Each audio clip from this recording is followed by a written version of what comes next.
Press play and let the story begin. Welcome to Velvety Vibe.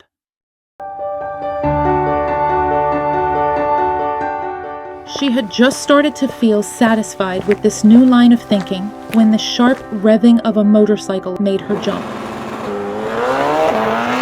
She turned and gave the rider a disapproving look. But instead of speeding off, the biker looped back toward her, flashed a grin, and revved his motorcycle again. The street was nearly empty. Yalda quickened her pace until she reached the house. She turned the key in the lock. The motorbike was still parked at the end of the street. The rain had stopped. In the kitchen, Parvane and Hossein were busy at work. Parvane looked a little upset, working and grumbling at the same time, while Hossein patiently followed her instructions, quietly listening to her complaints. Every now and then, he'd just nod, maybe hoping it would ease her frustration. The moment Yalda walked into the kitchen, Parvane fell silent. Still, her face betrayed what was on her mind. With a smile, Yalda asked, "Parvane, is something wrong?"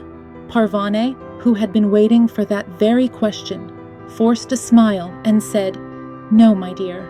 What could possibly be wrong? We're just the unlucky servants here. We work ourselves to the bone, give everything we have, but apparently we're not even worthy of being told that they're planning to marry off their son." Yalda froze, completely lost. "What are you talking about? If I don't know what's going on in this house, then I might as well be dead. Tell me, what do you know?" Parvane gave her a sharp look. "Yalda, isn't it you who's supposed to be the bride? Don't play dumb with me." Yalda's eyes widened in disbelief before she burst out laughing. "Wait, how did you find out? Mr. Reza told me not to say anything to anyone yet. And besides, nothing's certain. What wedding are you even talking about?"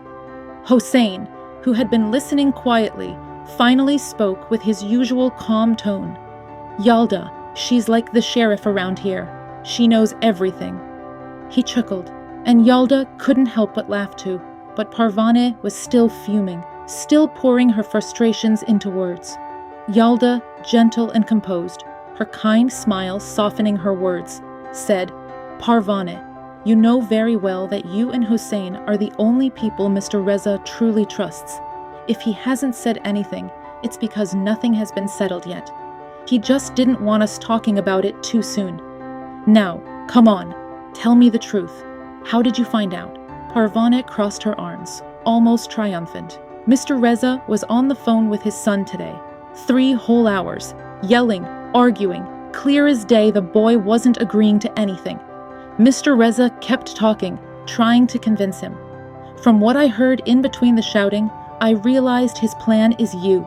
You must have known already. So, did you say yes?" "No, not yet. I haven't given an answer. What else did he say?" "Nothing, really. Just worked himself up with all that anger. Then suddenly he'd lower his voice so much I couldn't catch a word." "Tell me, Yalda, what's your answer? Are you going to meet him?" Yalda sighed softly. "I don't know yet. I'm still thinking. He's not a bad guy. He gives his father a hard time, yes. But honestly, he's always been kind to me. Every time I go to clean the house, he treats me with respect. Even asks about Hossein. He's just not exactly the cheerful type, not like you. What can I say? But really, is this the right time for you to get married? You want to leave the 2 of us alone?" Parvane's last words broke into sobs.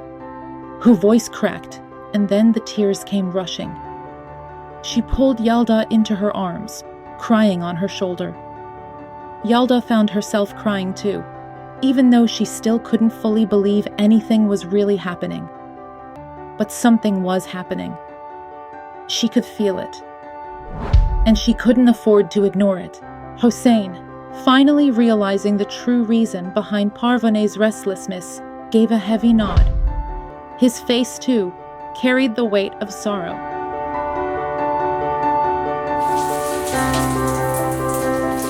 The rush of warm water over Yalda's body seemed to wash away not only the chill in her bones, but also the weight of her fears and restless thoughts. It was as if each drop carried off a little piece of her anxiety, leaving her lighter. She felt so at peace, she wished she could stay like that for hours, just sitting, letting her mind wander to gentler things. There was a strange excitement stirring inside her, though she couldn't explain why. Over and over, she replayed in her mind the first meeting with Shahaab, imagining what words they would exchange. 100 times she rehearsed the opening line, and yet, when she thought of the meeting again, standing there under the running water, she lowered her head, smiled, and softly whispered, "Hello." Mr. Reza had already warned her. Shahaab might not treat her kindly, maybe even speak to her harshly. Still, whenever she pictured it, the scene always ended with a smile. She thought back to the past week. It had only been a week since she told Mr. Reza about her decision. He had immediately called Shahaab, but the boy had refused, outright rejecting the idea. In the end, though, Mr. Reza had found a way, offering part of his inheritance, a third of his estate, to make Shahaab agree at least to meet her. And so the plan was set. Yalda and Shahaab would meet face to face for the very first time, to speak and see what would come of it. The water was still running. Yalda was still lost in her thoughts. Again she imagined Tuesday night's meeting, bowed her head as though practicing, and said, "Hello." Then she laughed out loud.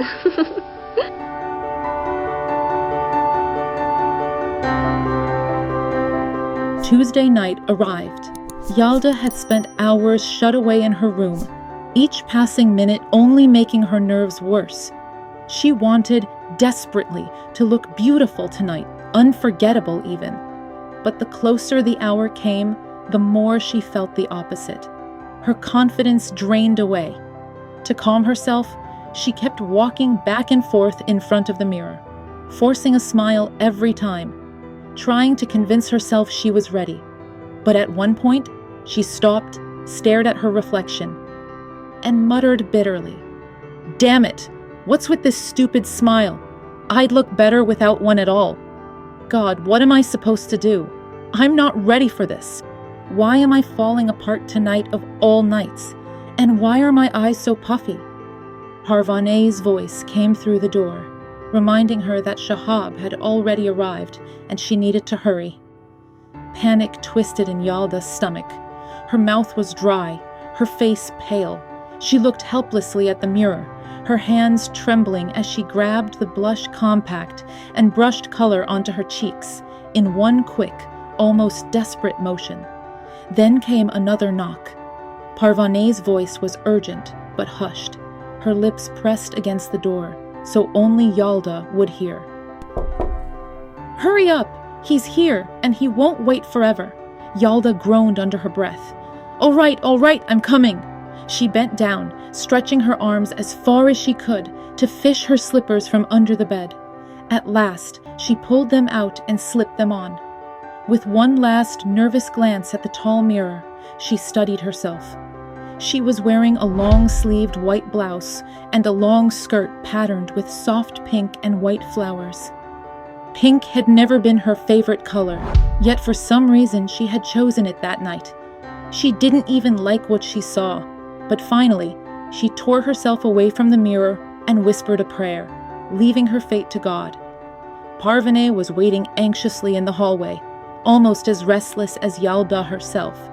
When she caught sight of her, she let out a breath of relief, looked her up and down, and said, "Wow! You've become so beautiful and stunning." Yalda's heart warmed. Needing a little more reassurance, she asked again, "Do you really think so, Parvaneh? 'Cause honestly, I feel like I look awful tonight." Parvaneh gave her another long, deliberate look and shook her head. "Don't say that, girl. Bite your tongue. You're gorgeous. He should be so lucky." Finally, Yalda made her way downstairs, her legs trembling despite herself. Her chest was full of nerves, dread, and a sharp curiosity all tangled together. On the fourth step, her eyes locked with a pair staring up at her, like the wild, wounded gaze of a tiger. Her breath caught, and suddenly she didn't know how to move another inch. She had never felt such a thing before.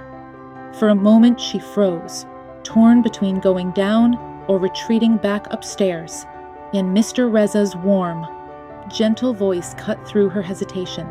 "My daughter, Yalda, you're here?" Pulling herself together, Yalda managed a greeting. Mr. Reza invited her to sit beside him. With quiet steps, she passed Shahaab and slipped into the chair across from him. Tiny beads of sweat dotted her forehead, glimmering like morning dew, and she felt flushed. Parvana entered with a tray of sherbet. Without a word, she handed the glasses around and quickly left. As always, Mr. Reza remained calm and dignified. He picked up his glass, stirring it with a long spoon as he spoke. "As you both know, I arranged this meeting after speaking with each of you. The purpose is simple, so you can get acquainted and say whatever you need to say, so that there aren't problems later. I remind you again, all you need to do is follow the arrangement we discussed." He took a sip, drew a breath, and added softly, "Otherwise." He let out a long sigh, rose from his chair, and said, "I'll leave you two alone so you can talk more comfortably."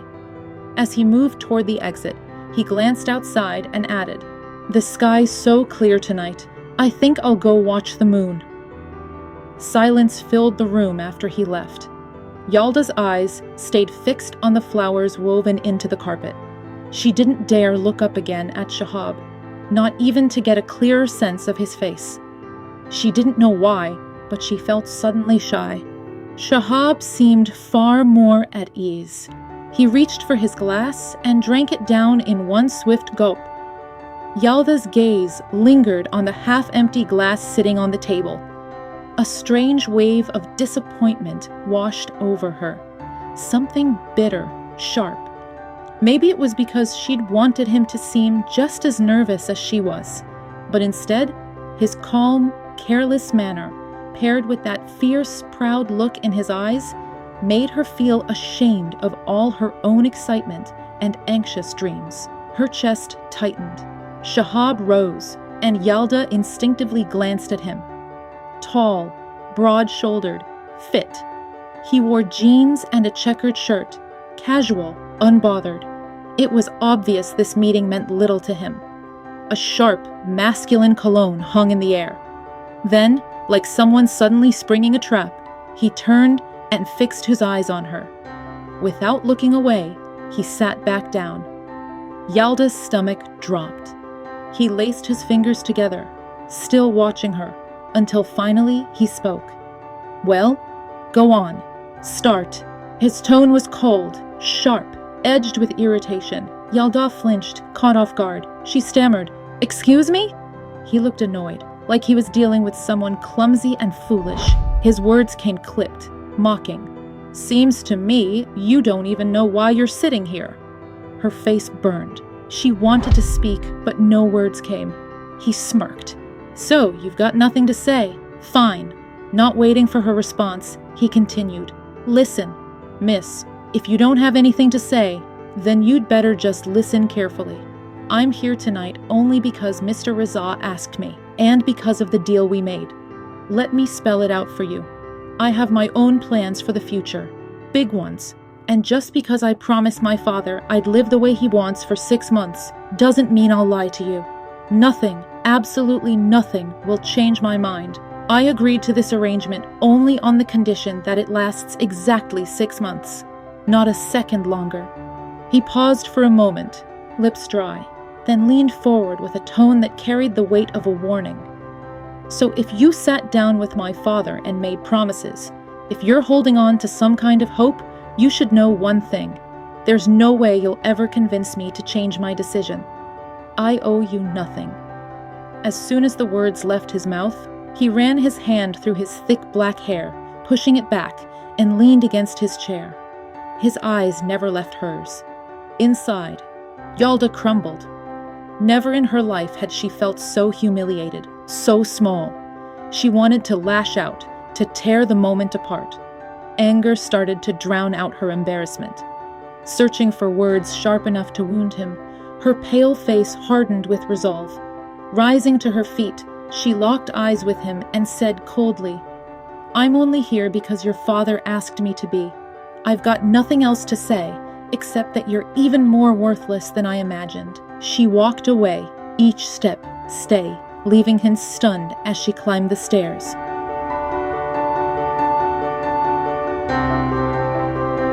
Hours passed after Shahab's departure. Yalda still lay on her bed, staring at the ceiling with a storm inside her. She thought of him, arrogant, bold, far worse than she had expected. Her thoughts spiraled. Had she been humiliated? Had her reply been strong enough? Did he even care what she said? Whispers of doubt clawed at her. Maybe he told Mr. Reza he wouldn't go through with it. Maybe it's all over already, she muttered aloud. Fine by me. To hell with him, the arrogant bastard. I'll tell Mr. Reza first that I'm out. Who could stand to live 6 months with someone like that? Self-righteous jerk, like he's God's gift. She twisted on the bed, restless, uneasy, unable to shake the feeling that something or someone was pushing her forward on a path she couldn't resist. The sharp ring of the telephone broke the silence. Yalda grabbed the receiver in a rush, just as she heard Parvane's voice chatting with Narges in the background. "Parvane, I picked it up. Thanks," she called out. Parvane said goodbye to Narges and hung up. But Narges had already sensed something in Yalda's voice from the very beginning. Without wasting time, she dove straight into it. "Hey, Yalda, how are you?" "I'm fine." "So, did you see him?" "Yeah, the damn guy." "I finally saw him. Doesn't sound like it went well. Couldn't have gone any worse." "What happened?" "Nothing. He just said whatever he pleased, and I answered back." "So what's his point? He doesn't want me. Said he only agreed because of his father and all that nonsense." "Well, what else did you expect? Come on, girl." "I don't know, but I feel humiliated. It's really shaken me up." "That would only be true if you actually liked him. But you're in the same position he is, so why let it bother you? Unless maybe you do feel something." "What do you mean?" Nargis's tone turned teasing. "Wait a second.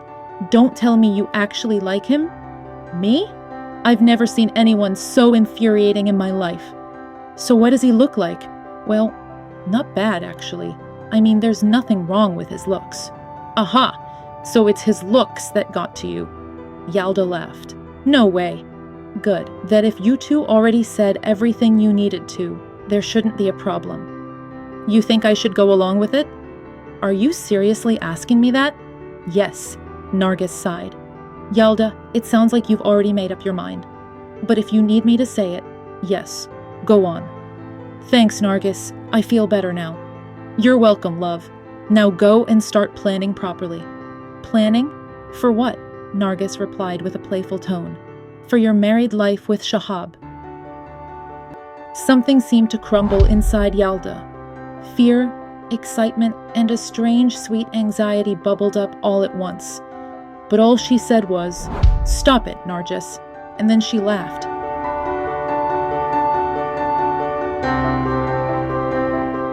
It was 11 at night. Yalda still didn't know why Mr. Reza hadn't called her downstairs, or asked her anything about the meeting with Shahab. She didn't dare go to him herself. Maybe Shahab had already told him what he thought before leaving. That night, Yalda stayed up late, waiting for Mr. Reza to summon her. But nothing happened.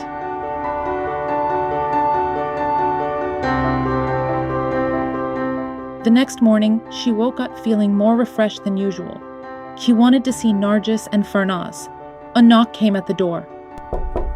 Yalda opened it. It was Parvane. "Yalda, are you awake? Mr. Reza said you should come down quickly. Breakfast is ready, and he has something to discuss with you." A wave of worry swept over Yalda. She knew it was time to hear Shahab's answer. Rushing downstairs, she found Mr. Reza in the living room. His white shirt looked cleaner and sharper than ever. as though he had been ready for this moment for a long time. Yalda greeted him with a smile, trying to act normal. "Mr. Reza, are you going somewhere?" Her warm, affectionate gaze filled Mr. Reza with quiet strength. He returned her smile. "No, my dear. Have your breakfast. Then join me in the yard. We need to talk." In the kitchen, Yalda gulped down her tea nervously. Her stomach twisted with dread. Maybe Shahaab hadn't liked her at all. Maybe he'd refused Mr. Reza's suggestion outright. She pushed away from the table and hurried into the yard. Mr. Reza was pacing thoughtfully. The air was cloudy, cool. Yalda joined him, just about to speak when he said, "Yalda, Shahaab called." Yalda felt as though she was shattering inside. The last thing she wanted was to be rejected by that arrogant boy who had already wounded her pride. She wanted to scream that she didn't want him either. He set the date for Thursday. That's the day after tomorrow. Lost in her own storm of thoughts, Yalda barely understood what he'd said. "Well, what do you think?" Mr. Reza asked. "About what?" "About Thursday. Do you think it's a good day?" "For what?" Mr. Reza chuckled. "Oh, come on, my girl. You weren't listening? I said Shahaab called and said Thursday would be best for the engagement. So, are you ready for Thursday?" Yalda's knees went weak. She couldn't believe Shahaab had agreed, but at the same time, she almost wished he hadn't. Standing there, stunned, her anxious eyes locked on Mr. Reza's, as though everything around her had turned dreamlike and unreal.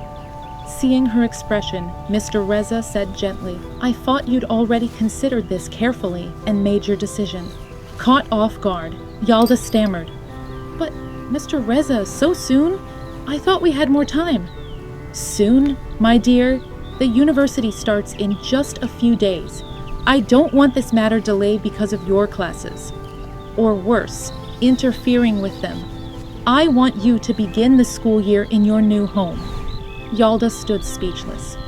They were talking about a new life, a new ending, a new person she was supposed to share everything with, and it terrified her. She thought of Shahaab. Relief flickered through her at the thought that he hadn't rejected her. With the way we argued, it's a miracle he didn't back out, she thought. The truth was, Yalda was drawn to his face and the seriousness in his manner, but she dreaded seeing him again. Only when she remembered Mr. Reza's 6-month condition did she feel calmer. "It's just temporary," she told herself. That made it easier to breathe. Turning to Mr. Reza, who was still waiting patiently, she said, "All right." "Mr. Reza, whatever you say." Mr. Reza looked into her eyes with quiet kindness, as though to tell her he only wished her well, that he wanted her happiness, that he would miss her deeply. For the first time, Yalda threw herself into Mr. Reza's arms, the man who had always been her protector. He held her tight, his cheek damp with tears.